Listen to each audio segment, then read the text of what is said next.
just so you know, I've got this camera right here too. So. Am I looking just Yeah, you're right to this one. Yep. slightly above? Okay. Yes, sir.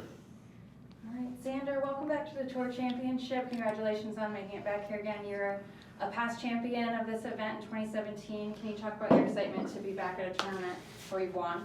Yeah, it's East Lake's been very kind to me. I've played a lot of good rounds here, and it always is a nice feeling being on property. Obviously, I was hoping to be a little bit higher up in the playoffs, throughout the playoffs, I should say, getting to this point. But I'm hopeful to sort of make up as much ground as possible.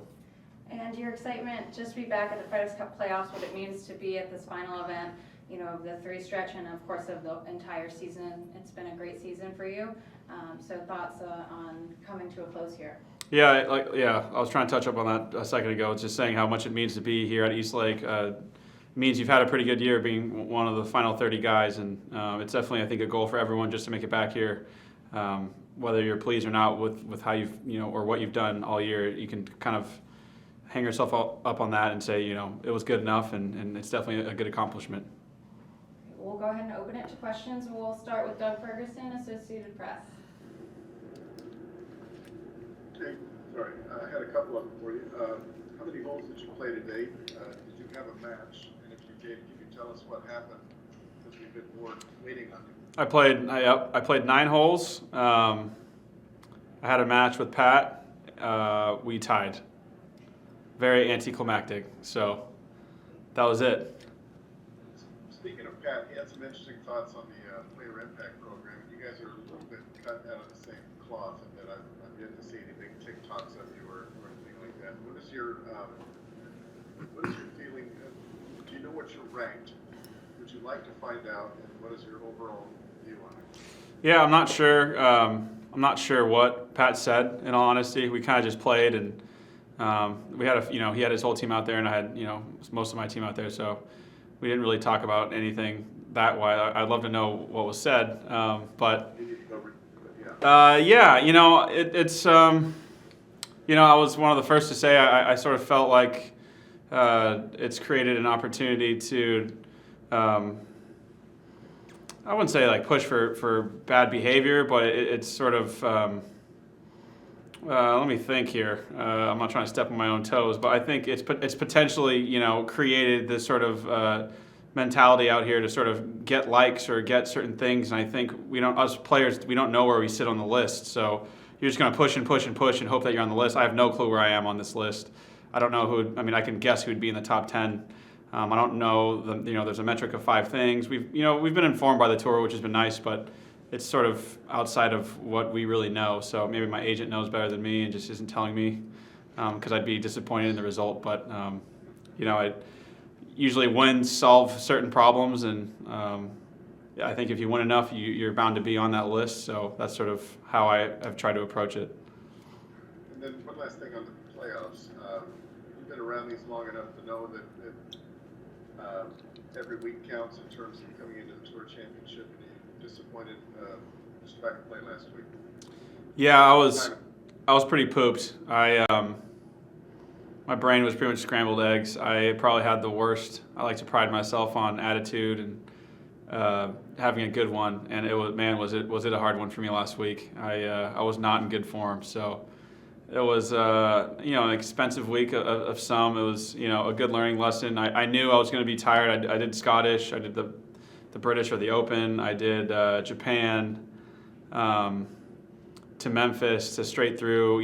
So I was aware with playing the Olympics. I'm glad I was able to go over there and do what needed to be done. I can, be happy about that. But it also was back in. I was pretty exhausted last week, and I think my attitude really.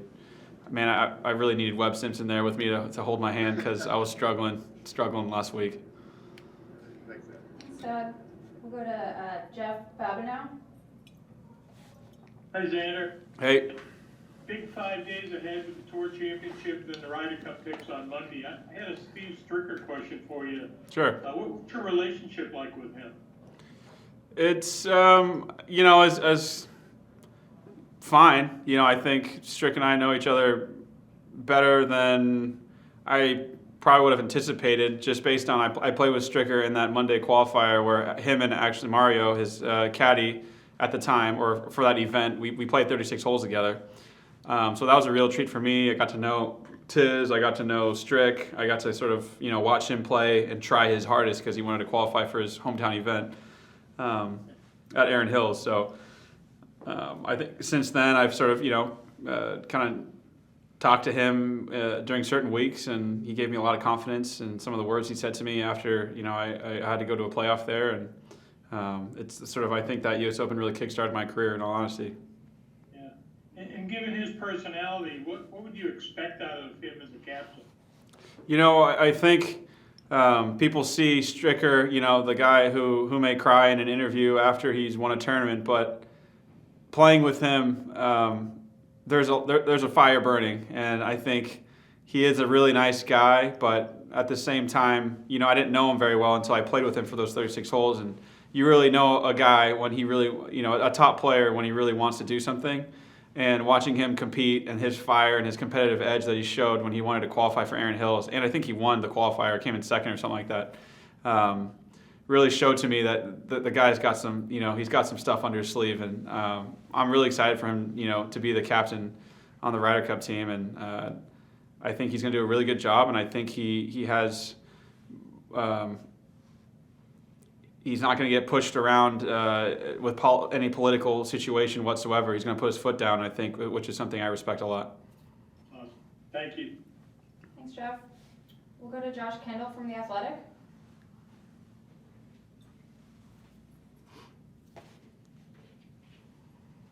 Josh Kendall?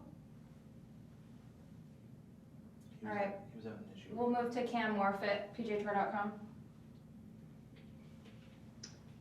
Hey, Xander. Just was wondering, you played a practice round with Patrick, and of course he's got this lead in a format that you guys really don't see. What are your thoughts on that 2-shot lead or 10-shot lead? Does it? I mean, it matters, I guess, to an extent, but sort of how do you think about it as one of the chasers, and how would you like to think about to have that lead that he does? Yeah, that's the goal for the whole season, is to have that lead. And at Eastlake, it's not a very big one, but it does. I think I don't really have an answer to sort of. I haven't really thought enough about, or maybe not smart enough to come up with the correct answer to come up with the correct or better format. I think there could be a better format. I know sort of why there's been stuff that's happened in the past at this tournament that has pushed us to this format, and I think it's good for viewership. Everyone knows where everyone stands. There's no confusion with points and whatnot. So I think from a viewing standpoint, it makes a lot of sense. I also think that with that 2-shot lead, potentially, if Pat plays really good golf, there's nothing that anyone can do. And I think that's also, he would deserve to win regardless, obviously, if that was the case. And it would be all said and done. But, I think we talked in the past before, and Pat's someone that came in second place and ended up finishing in the 20s, I think, or 20-something. So I also think that's a bit harsh, in all honesty. I know it's playoffs, and we're trying to make it similar to other sports, but at the end of the day, and I understand people's, devil's advocate, I understand people's opinion on that, but at the end of the day, golf isn't other sports. When you make it to a finals or anything and you lose, you finish in second place, you know what I mean? So it's like, it's sort of tricky when you come in, you come into this tournament, you can be in the top 5, and then if you have sort of a weird week, because it's the back end for whatever reason, it's golf, weird things happen and you fall all the way to like 25th. To me personally, I think that person deserves more than sort of what they got in the end. I think it's a bit harsh in terms of, in a golfing sense, to sort of punish him that bad. Yeah. And how many back are you starting this year? I have no idea. You're -2. I'm at -2. There we go. It's a lot. It's sort of so much to where I just need to put my head down, and it really doesn't matter what happens. I just need to be as clean and as perfect as I possibly can be, and it's probably still not going to be enough, but I can fly up that leaderboard if I do that. I mean, you're not giving him strokes in your practice round today? I thought he had to give me a couple strokes after his performance last week, so he beat me by like 20 shots. So I was trying to edge him for a few, but he wouldn't budge. Yeah. Thanks, Cam. All right, thanks. Bob Herrick, ESPN.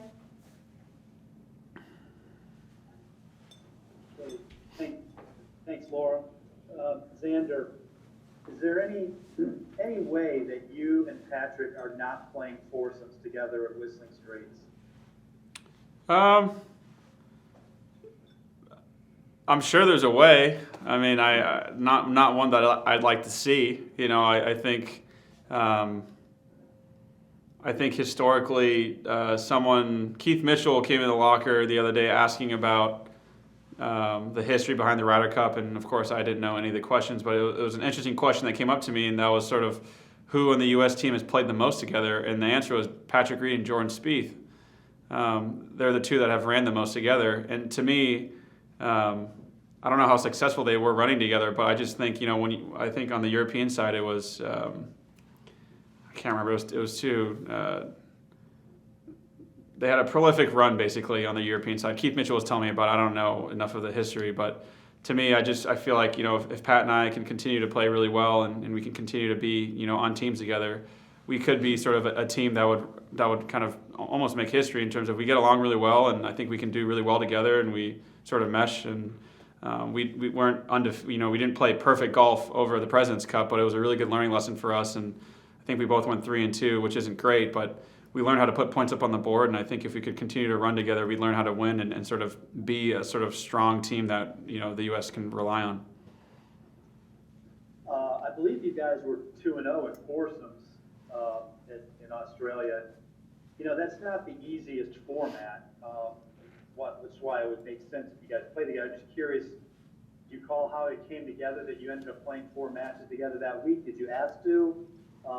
Did it just sort of happen in practice? Or? Yeah, I mean, I think we asked to, and it sort of just happened. You know, we were really tired one afternoon, and I think Freddie and Zach came up to us in a cart and said, "You guys ready to run this afternoon?" And Pat and I mean, we were exhausted. We looked at each other. We go, "Yeah, we'd love to." So I think that was our foursome. We were losing that match, and then we were down early in that foursomes match in the afternoon and ended up turning it around.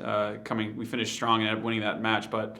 I think it kind of just, we asked for it, and then it kind of worked out with how everyone else was placed on the team. Thank you. Appreciate it. Yep. Thanks, Bob. Jeff Babineau has one more follow-up question. Xander, as you noted, it's an odd format. You're going to start 8 shots back on Thursday morning. That said, given your history at this golf course, if you had one place to start 8 back, would this be the place you'd pick? I guess. I think so. I mean, I would have to play a really hard golf course. You know, people have asked me sort of what it is about this place, and I've had, you know, first-timers come in and ask me, and, you know, I just tell them that you can't fake it. You really have to be on top of your game. I've gotten in so many fights with my dad on the range here because I know how good you have to be around the property in order to be successful, and this course really demands it, and you can't really take any holes off. So if I had to pick a place, yeah, but if someone else sort of has that same mentality, then, man, the rest of the field is out of luck, or someone else starting ahead. Yeah, good stuff. Thanks. Last question is from Doug Ferguson. There, I just wanted to go back to Pat for a second. I know you both are Californians, and I have no idea what the age is. I would think he's a little bit older than you. I don't know if you guys played in college, but how did this relationship evolve? When did you guys first kind of start spending time together on the golf course? I went to Long Beach State, so I know his coach, Jamie Mulligan. I played against Pat and Preston in college. There was a time I played with Pat actually at the old Fry's course in Gilroy. My coach, Pat was Pat was #1 amateur in the world. I was a nobody. I think I shot 78 and he shot 65, and Pat was pretty much the same guy. He had me down for like a 71 or 72. He really just wasn't even watching me play golf. It must have been hard for him. But I told him, I was like, I actually shot like 78. I didn't shoot 71 or 2. You know, I brought that up to him before, and he started laughing and was like, yeah, it sounds like something I would do. So I just sort of, it was more so I just kind of knew everyone around him. We have the same physio out here on the road, and we just started, you know, we sort of like to compete and play golf in a similar manner, and we end up just, you know, enjoy each other's company, and we play a lot of golf at tournaments. Thanks. Yep. Thanks, Fergie. All right, well, thank you for joining us today, Xander. Good luck this week. Thank you. Cool. Thanks, Xander. Cool.